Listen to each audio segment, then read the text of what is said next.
오늘 본문은 마태복음뿐만 아니라 마가복음, 누가복음에도 공관복음에 모두 기록된 본문입니다. 왜 이렇게 다 기록되었을까? 중요한 본문이기 때문에 마태복음뿐만 아니라 다른 복음서에서도 비중 있게 다루고 있는 말씀이죠. 어떤 사건입니까? 예수님께서 가버나움이라는 동네에 이르셨을 때 일어난 일입니다.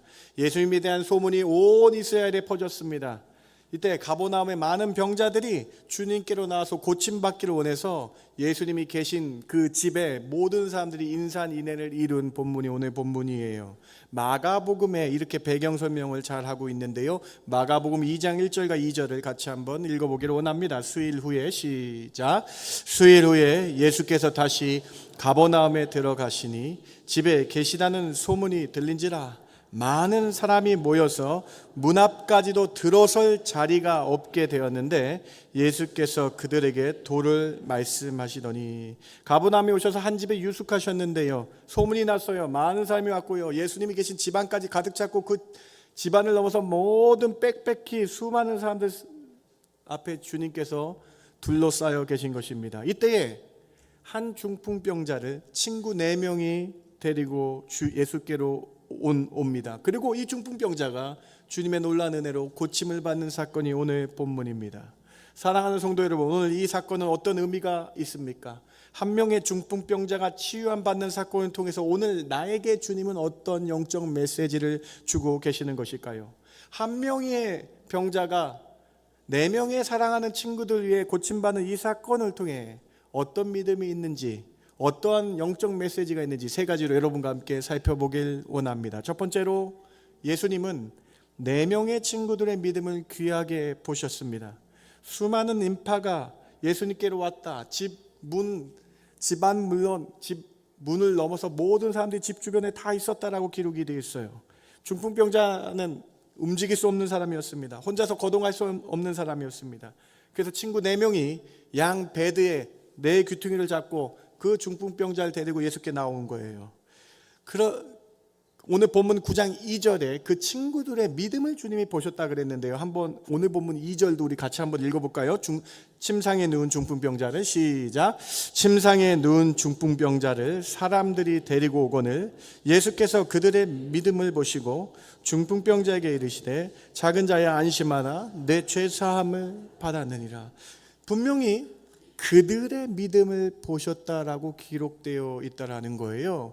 중풍병자를 데리고 온 4명, 누가복음과 마가복음에 4명이라 되어 있거든요. 4명의 각 귀퉁이를 잡은 4명의 믿음을 보셨다. 또 중풍병자의 믿음을 보셨다. 그들의 믿음을 보셨다라고 말씀하는데요. 그들은 어떤 믿음이었습니까?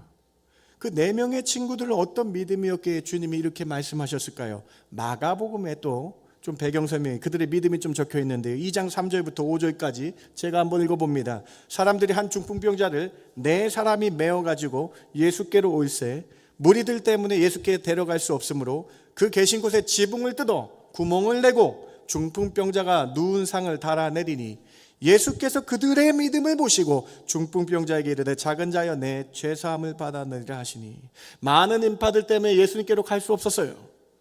중풍병자의 이 4명의 친구들은 아이디어를 냈습니다. 사람이 없는 집 뒤편으로 가자.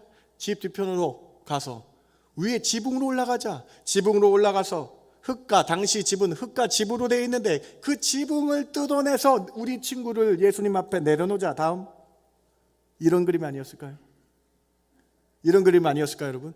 당시 집은 대나무나 집이나 흙으로 되어 있었는데요.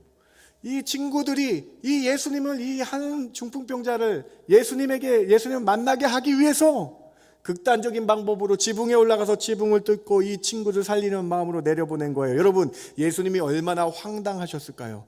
갑자기 예수님 아셨겠죠? 네, 예수님은 하나님이시니까는 지진이 난 것처럼 위에 지붕이 흙이 떨어지고 지푸라기가 떨어집니다. 그 안에 모였던 사람들이 놀랬을 거예요. 갑자기 천사처럼 찌지지징. 아이고, 네, 의성어가 조금 내려온 거예요. 한 중풍병자가 내려온 것입니다. 여러분, 이 친구들의 믿음이 조금 보이세요, 여러분? 예수님을 만나기 위해서 내 친구를 예수님을 만나게 하기 위해서 그 마음과 열의를 다해 이 예수님을 만나게 하는 이 4명의 친구들의 믿음을 보셨다라는 거예요. 오늘 본문은 사실 놀라운 본문입니다. 믿음은 개인의 모습이지만 함께하는 믿음은 더 큰 은혜를, 더 큰 능력을 보일 수 있기 때문입니다. 4명의 지붕을 뚫은 열심은 이 친구 한 명을 살리려는 사랑이 들어간 믿음이었다라는 거예요.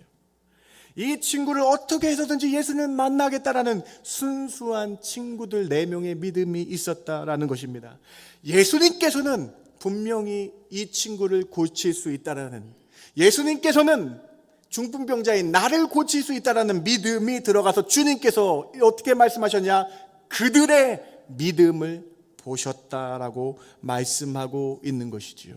사랑하는 성도 여러분, 오늘 우리는 나에게 자문을 해야 되겠습니다. 혹시 나는 남을 이렇게 주께로 인도하고 살려는 믿음인가?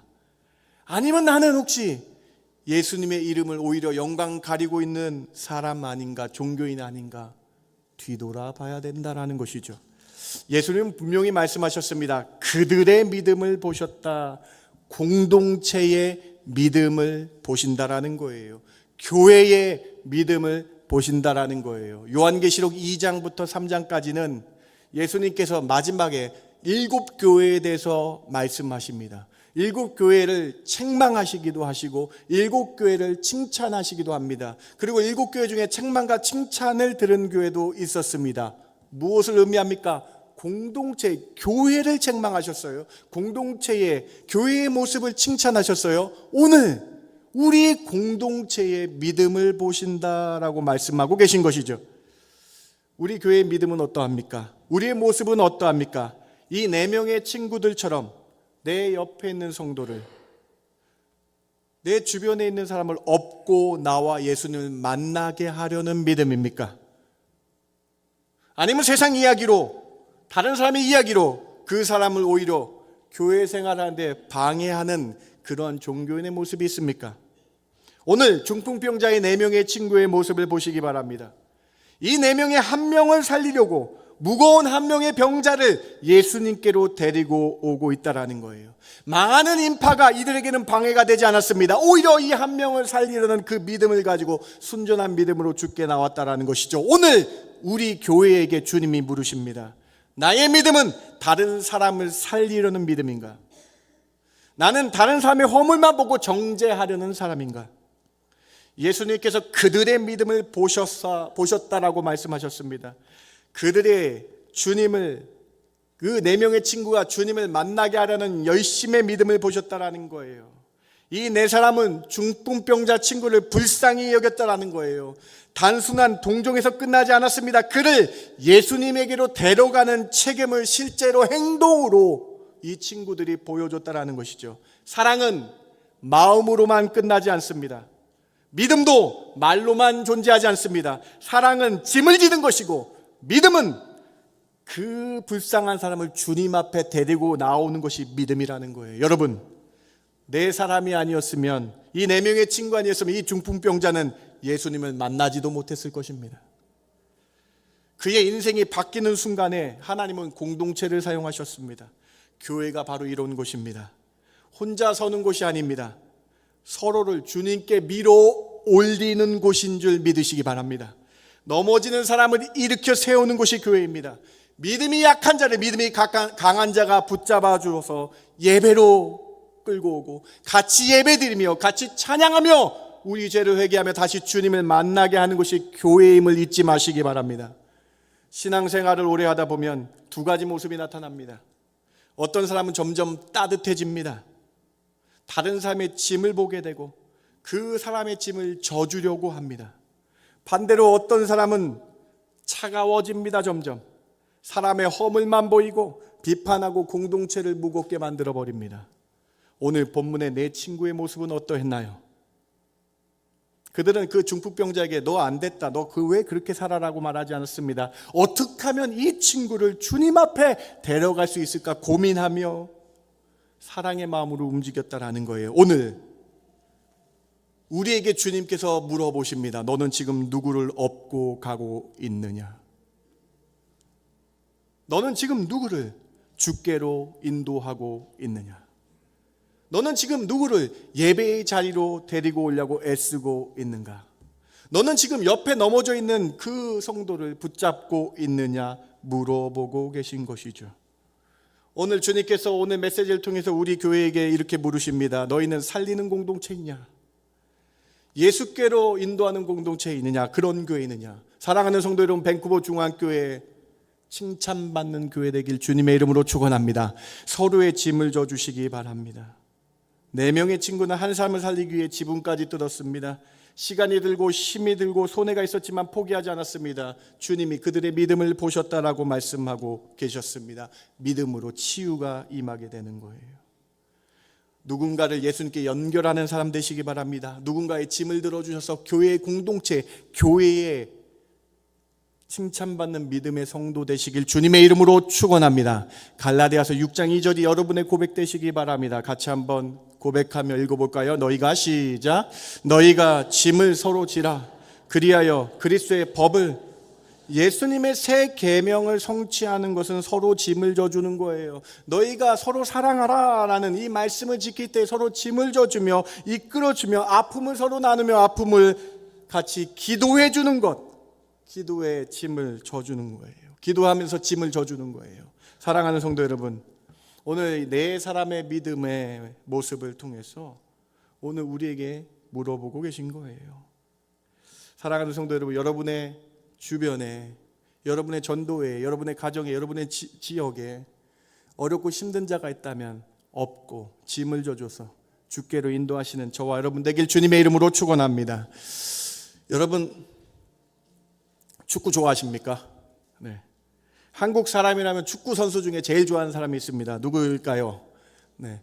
손흥민 선수라 그러잖아요. 작년 겨울에 손흥민 선수가 밴쿠버를 방문했습니다. 우리의 고향을 방문한 것이죠. 아주 중요한 플레이오프 게임 때문에 밴쿠버로 올라오게 됐나 봐요. 그 전에 일정이 없었는데. 그런데 손흥민 선수가 경기하는 그날 밴쿠버 중앙장로교회는 새가족 환영회가 잡혀져 있었습니다. 제가 잡은 것이 아닙니다. 저희는 3개월 전부터 잡혀져 있었던 거예요. 제가 고의로 잡은 것이 아닙니다. 오해하지 마시기 바랍니다. 다행인 것은 새가족 환영회가 끝나고 전반전만 끝났더라고요. 그래서 우리는 후반전을 볼 수 있었습니다. 그랬더니 하나님이 열심히 일하니까 후반전입니까? 동점이 되었네요. 연장전도 볼 수 있었어요. 연장전만 보았습니까? 어머나, 연장전에 골이 안 들어갔어요. 페널티킥까지 보아서 90분을 보게 되는 은혜를 또 하나님이 주셨다라는 거예요. 그런데 반전입니다. 저는 축구를 못합니다.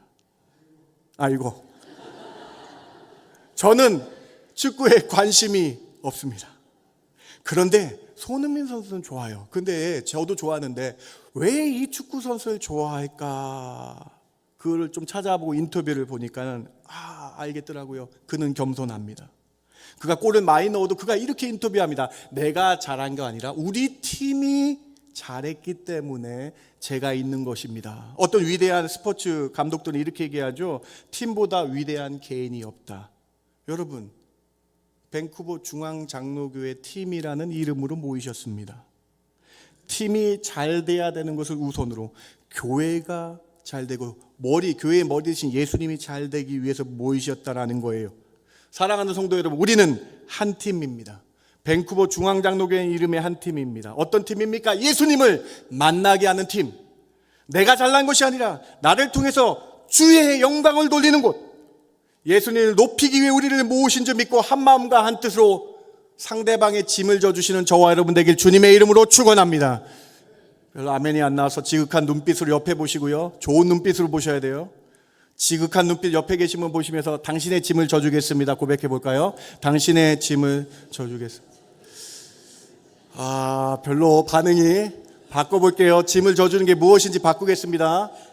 당신을 위해 기도하겠습니다. 한번 이렇게 얘기할까요? 당신을 위해 기도하겠습니다. 짐을 져주는 것은 어려운 게 아닙니다. 당신을 위해 기도해 주겠다라는 거예요. 당신을 위해 기도하며 당신을 섬기겠다는 뜻이에요. 사랑하는 성도 여러분, 4명이 한 명을 섬겨서 예수님을 만나게 했습니다. 중앙교회 가운데에 섬김에도 짐을 져주며 기도하며 사랑으로 이끌어주고 넘어진 자를 손을 붙잡아 주셔서 예수께로 인도하는 그러한 중앙교회 공동체 되길 주님의 이름으로 축원합니다. 첫 번째 메시지입니다. 두 번째로, 주님은 중풍병자를 먼저 치료하시기보다는 죄 사함을 통해 한 영혼의 구원이 먼저임을 온 천하에 선포하고 계신 본문이 오늘 본문입니다. 주님이 그들의 믿음을 보셨어요. 야, 주님이 우리 믿음을 보셨대. 그런데 주님이요, 바로 중풍병자를 고치시지 않고요, 이렇게 말씀하셨어요. 9장 2절 다시 한번 보세요. 그들의 믿음을 보시고 작은 자야 안심하라, 내 죄사함을 받았느니라. 왜 그러신 것일까요? 그들의 믿음까지 보셨다고 했는데 이 4명의 친구들은 이렇게 말씀하실 줄 알았어요. 중풍병자야, 내가 일어나 걸어라 말씀하실 줄 알았어요. 그런데 주님께서 그렇게 말씀하지 아니하시고 안심하라, 내가 죄사함 받았다라고 선언하고 계신 것이에요. 여러분에게 질문을 드리고 싶어요. 죄사함이 중요할까요? 육체의 병 고침이 중요할까요? 사람의 입장에서 보면 당연히 병 고치는 것이 더 시급합니다.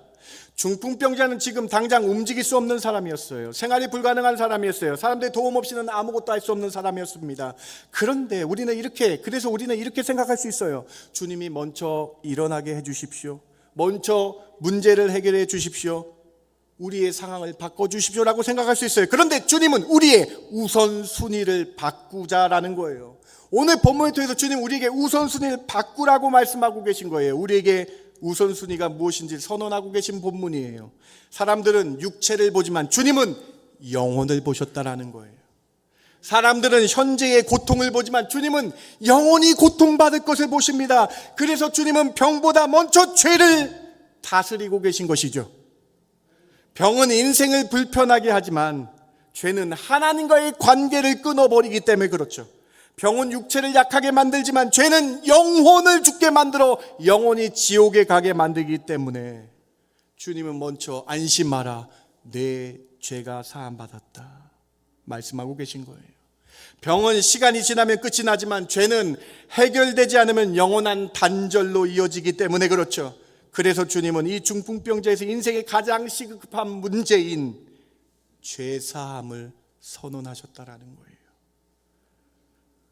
작은 자야 안심하라, 내 죄사함을 받았느니라. 이 말씀은 단순한 위로의 말씀이 아닙니다. 이것은 선포이며 선언이십니다. 구원받았음을 선포하고 계신 것이죠. 죄인 되었던 그가 의인 되어 하나님과의 관계가 회복되었다라고 선언해 주시고 계신 것이죠. 사람들은 병 고침을 기대했지만 주님은 영혼의 회복을 먼저 주셨다라는 거예요. 영혼이 회복되는 더 큰 축복을 선언해 주셨다라는 것이죠. 사랑하는 성도 여러분, 우리는 인생을 살면서 많은 기도를 합니다. 건강을 위해 기도합니다. 자녀를 위해 기도합니다. 경제 생활, 재물을 위해 기도합니다. 문제가 해결되길 기도합니다. 그런데 주님이 보실 때 우리 인생의 가장 큰 문제는 환경이 아닙니다. 상황이 아닙니다. 병이 아닙니다. 우리의 죄라는 거예요. 죄는 하나님과 나의 사이를 가로막는 장벽이기 때문이죠. 그래서 죄를 지어서 아무리 기도해도 기도가 막히고, 죄가 내 안에 있으면 오히려 은혜가 끊기고, 마음의 평안이 사라지고 분노가 일어나며 악한 생각만 일어나기 때문에 죄를 해결하는 것이 먼저였다라는 거예요. 죄 때문이었다라는 것이지요. 여러분, 예수님이 이 땅에 왜 오셨습니까? 우리 죄를 사하시기 위해 오셨다. 이사야 59장 2절 말씀을 한번 주의 깊게 보시기 바랍니다. 같이 한번 읽어볼까요? 오직 시작. 오직 너희 죄악이 너희와 너희 하나님 사이를 갈라 놓았고 너희 죄가 그의 얼굴을 가리어서 너희에게서 듣지 않으시게 함이니라. 죄는 하나님과 우리 사이를 갈라놓습니다. 이 단절이 가장 큰 무서운 거예요. 그래서 예수님은 병보다 우리 죄를 먼저 다스려 주셨다라는 거예요. 죄가 해결되지 않으면 어떤 기적도 완전하지 않다라는 거예요. 다시요, 죄가 해결되지 않으면 그 기적이 완전하지 않다라는 거예요. 병이 나아도 죄가 해결되지 않으면 그 사람의 인생은 여전히 하나님과 단절된 상태이기 때문에 그렇죠. 그래서 주님은 안심하라, 작은 자여, 죄 사함을 받았다라고 먼저 말씀하고 계신 것이죠. 죄가 해결되니까 모든 이야기, 인생이 달라지게 됩니다. 하나님과의 관계가 회복됩니다. 은혜가 흐르기 시작합니다. 삶의 방향이 바뀌기 시작합니다. 오늘 두 번째 메시지에 귀를 기울이시기 바랍니다. 예수님께서 이 땅에 오셔서 선포하신 복음의 핵심 아닙니까? 예수님이 이 땅에 오신 목적이 무엇입니까? 나의 죄를 사하시기 위해서 오셨다. 사랑하는 성도 여러분, 오늘 이 본문을 통해 여러분에게 주님이 말씀하십니다. 너의 죄를 사했다. 이 말씀 때문에 우리 영혼이 지옥에 가는 것이 아니라 영생 천국에 있음을 확신하시며 감사하시는 저와 여러분 되길 주님의 이름으로 축원합니다. 우리 죄의 해결받는 것이 먼저이다 라고 말씀하고 계신 거예요. 예수님이 왜 오셨습니까? 마태복음 9장 12절과 마태복음 1장 21절 말씀을 우리 같이 한번 믿음으로 고백해 봅시다. 예수께서 들으시고 시작. 예수께서 들으시고 이르시되 건강한 자에게는 의사가 쓸데없고 병든 자라에서 쓸데있느니라. 아들을 낳으리니 이름을 예수라 하라. 이는 그가 자기 백성을 그들의 죄에서 구원할 자이심이라 하니라. 사랑하는 성도 여러분, 예수님은 의인을 부르러 오신 것이 아니에요. 죄인을 부르러 오셨고 죄를 사하여 주셔서 우리를 영원히 하나님과 단절된 그곳에서 천국 영생 복음으로 인도해 주셨다라는 것이죠. 주님이 우리 죄를 사러 오신 예수님으로 오셨다라는 거예요. 사랑하는 성도 여러분, 우리 신앙생활 하면서 자꾸 착각을 할 때가 있어요. 문제가 해결되면 평안해질 것이라고 착각을 합니다. 병이 나오면 감사할 것이라고 생각합니다. 환경이 좋아지면 믿음이 좋아질 것이라고 생각합니다. 그러나 아닙니다. 죄가 해결되지 않으면 어떤 상황 속에서도 진짜 평안이 없다라는 것이죠. 반대로 죄사함을 받은 사람은 다르죠. 상황이 어려워도 무너지지 않습니다. 병 가운데 있어도 절망하지 않습니다. 왜냐하면 하나님의 관계가 회복되어 하나님이 하실 걸 믿기 때문이죠. 오늘 우리에게 말씀하십니다. 인자 작은 자야 안심하라. 내 죄사함을 받았느니라. 오늘 이 말씀이 나에게 주시는 말씀인 줄 믿고 죄사함 받아 의인되어 하나님만 찬양하시는, 호산나 주님만 찬양하시는 저와 여러분 되길 주님의 이름으로 축원합니다. 사람은 걷는 것보다 하나님께서 다시 함께하는 그 큰 은혜를 누리는 게 있는 것이 가장 큰 복이라는 거예요. 오늘 이 말씀 기억하시면서 우리 죄를 사하신 호산나, 십자가에 나를 위해 달리신 나의 죄 때문에 달리신 십자가 호산나 예수 그리스도 찬양하시는 저와 여러분 되길 주님의 이름으로 축원합니다. 두 번째 메시지입니다. 세 번째로, 어느 것이 쉽겠느냐? 이 질문을 통해 예수님은 메시아이심을 온 천하에 선포하고 계신 본문입니다. 인간의 근원적인 문제인 죄까지도 선포하신 주님, 그런데 예수님께서 죄를 사하셨다라는 이 말씀에 서기관들이, 종교인들이 예수님이 신성모독했다 그러면서 예수님에 대한 악한 마음을 품기 시작합니다. 그 악한 생각을 하는 그 서기관들과 종교인들에게 그 마음을 아시고 예수님께서 오늘 본문에서 이렇게 말씀하시죠. 9장 4절과 5절 말씀 본문, 오늘 본문 같이 한번 읽어봅니다. 예수께서 그 생각을 아시고 시작. 예수께서 그 생각을 아시고 이르시되 너희가 어찌하여 마음에 악한 생각을 하느냐? 내 죄 사함을 받았느니라 하는 말과 일어나 걸어가라는 말 중에 어느 것이 쉽겠느냐? 여러분에게 질문을 드리고 싶어요. 죄 사함 받아라 하는 말과 일어나 걸어라 하는 말, 두 말 중에 어느 것이 쉽습니까? 혹자는 이렇게 생각할 수 있으실 거예요. 중풍병자가 죄 사함을 받았는지 안 받았는지 그거는 중풍병자만 알기 때문에 이 말이 훨씬 쉬울 거야 라고 생각하실 수 있을 거예요. 그렇듯하죠? 그런데 여러분, 당시 죄 사함을 받아라 하는 말이 훨씬 어려운 말일 수 있습니다. 왜냐하면 죄 사함 받으라는 말, 사람이 하게 되면 이 죄 사함을 받으라는 말은 하나님만 하실 수 있기 때문에 사람이 이 말을 하면 신성모독이라 해서 돌에 쳐서 맞아 죽일 수 있는 그 당시 문화가 있었기 때문이죠. 그래서 죄 사함을 받으라 하는 말은 돌로 쳐 죽임을 당할 수 있는 말이어서 함부로 할 수 있는 말이 아니었다라는 거예요. 어려운 말이었네요. 반면에 4명의 친구들이 데리고 온 중풍병자 이 병 상태를 봤을 때에 일어나 걸어라 하는 이 말은 더 어려울 수 있겠죠. 여러분에게 다시 한번 질문 드립니다. 어떤 말이 더 쉬울까요? 둘 다 쉽지 않죠. 그 답은 둘 다 하나님만이 하실 수 있는 말씀이죠.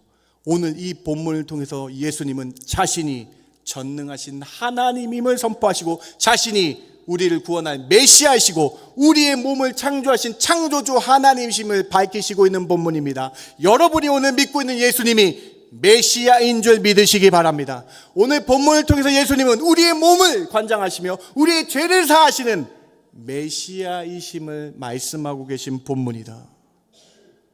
사랑하는 성도 여러분, 메시아이신 예수님을 구주로 영접하셔서 우리 죄 사함 받아 우리의 육체까지도 주관하시는 주님이 나의 주님 아버지임을 믿으시는 저와 여러분 되길 주님의 이름으로 축원합니다. 그래서 오늘 이 본문을 통해서 예수님이 이렇게 말씀하세요. 9장 본문 오늘 보면 6절 7절까지 한 번 더 읽어봅니다. 그러나 시작. 그러나 인자가 세상에서 죄를 사하는 권능이 있는 줄을 너희로 알게 하려 하노라 하시고 중풍병자에게 말씀하시되 일어나 내 침상을 가지고 집으로 가라 하시니 그가 일어나 집으로 돌아가거늘. 할렐루야. 예수님은 인간이 할 수 없는 두 가지를 한 번에 행하셨습니다. 메시아이시기 때문이죠. 죄를 사하셨습니다. 일어나 걸어가라 라고 말씀하셨습니다.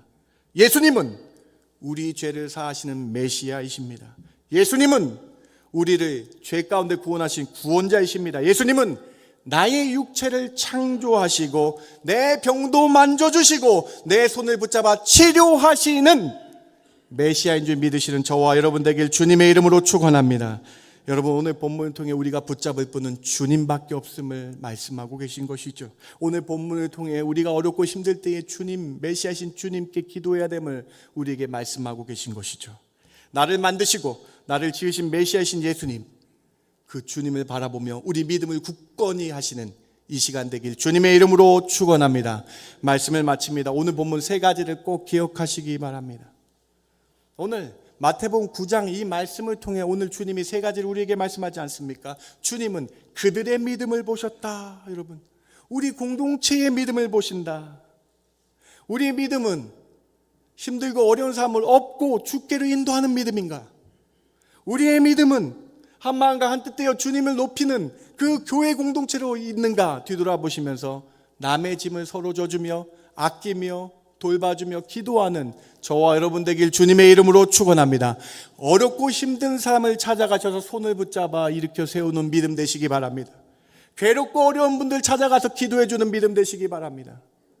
다른 사람의 비방하고 정죄하는 눈은 버려버리고 다른 사람의 짐을 져주는 진정한 공동체, 칭찬받는 공동체 되시길 바랍니다. 두 번째로 주님은 병보다 죄를 먼저 다스리십니다. 병보다 죄의 문제가 중요하기 때문에 우리가 죄 사함 받아서 하나님과 단절되었던 우리가 예수님으로 인하여 하나님과 화목하게 되는 놀라운 은혜를 기억해야 된다. 가장 큰 은혜는 문제 해결이 아니라 죄 사함이었다라는 사실을 깨닫고 죄 사함을 받으신 여러분 감사하시는 저와 여러분 되길 주님의 이름으로 축원합니다. 세 번째로 죄를 사하시는 인생을 기억하면 죄를 사하시는 분, 우리 인생을 주관하신 창조주가 예수 그리스도 메시아이심을 믿으시고 그 호산나 주님을 찬양하시는 저와 여러분 되길 주님의 이름으로 축원합니다. 하나님 감사합니다. 오늘 설교 말씀을 통해 마태복음 9장 말씀을 통해 내가 믿고 있는 예수님 메시아이심을 깨닫게 하시니 참 감사합니다. 오늘 말씀을 통해 내 믿음을 뒤돌아봅니다. 나는 남을 살리는 믿음인가? 어렵고 힘든 삶을 업고 짐을 져주는 믿음인가? 기도하는 믿음인가? 뒤돌아보게 하여 주시옵소서. 오늘 말씀을 통해 나의 죄를 사하시고 영생에 이끄실 호산나 예수 그리스도가 메시아임을 깨닫고 온전히 믿는 믿음으로 나가는 저희들 되게 하여 주시옵소서. 그래서 약한 나를 강하게 해주시며 어렵고 힘들고 가난할 때 부하게 하시며 나의 삶을 주관하시는 그분이 예수님인 줄 믿고 호산나 찬양하는 저희들 되게 하여 주시옵소서. 그러한 은혜를 허락하여 주시지 믿고 감사하며 예수님의 이름으로 기도드렸습나이다. 아멘.